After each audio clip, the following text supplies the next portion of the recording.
Pessoal, mais uma pergunta, seguindo a mesma linha aqui do nosso ETP. Outra pergunta que eu vou fazer: tem outro contrato dependente dessa contratação? Porque às vezes, gente, vocês lembram lá quando eu falei que às vezes eu estou diante aí de uma solução e essa solução depende de várias contratações? Então eu vou identificar aqui no meu ETP todas as licitações, todas as soluções que dependem, porque às vezes não adianta nada você contratar um sem contratar o outro, né? E aí você vai olhar tudo que você vai precisar licitar e também os contratos que você já tem. Porque às vezes, vamos imaginar aqui, eu decidi que eu ia locar um imóvel. Então a minha solução lá era locar imóvel, decidi alugar um imóvel. Na hora que eu decido alugar imóvel, eu vou pensar, e aí? Vai impactar nos meus outros contratos? Porque talvez eu tendo um novo imóvel, eu vou precisar de serviço de limpeza, eu vou precisar de serviço de vigilância, e isso vai impactar os outros contratos que eu tenho na minha organização.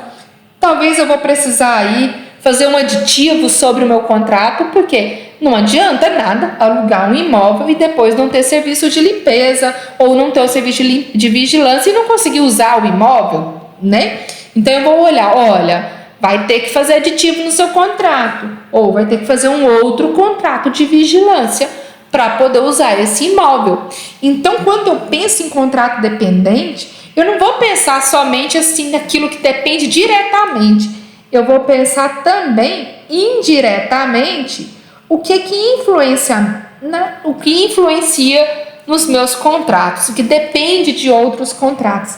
Nesse caso, por exemplo, aqui, se eu loco imóvel, eu vou aí precisar contratar ou aumentar meus contratos aí de limpeza, de vigilância.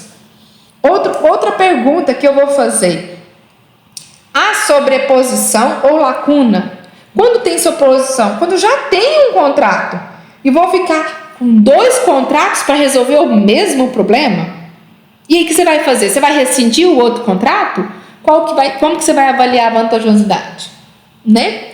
E em alguns casos aí, você vai pensar aí de que forma que eu vou alinhar os contratos, né? De que forma que eu vou contratar tudo isso que eu preciso aqui de uma forma alinhada.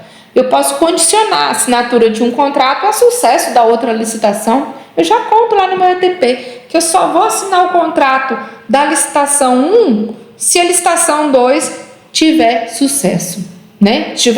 Não der deserto ou fracassado e por aí vai, né? Então eu vou pensar aqui no alinhamento dos contratos e aí, né, o caso, como eu tinha falado ali também, se eu vou precisar fazer aditivo ou não em algum contrato que porventura eu tenha.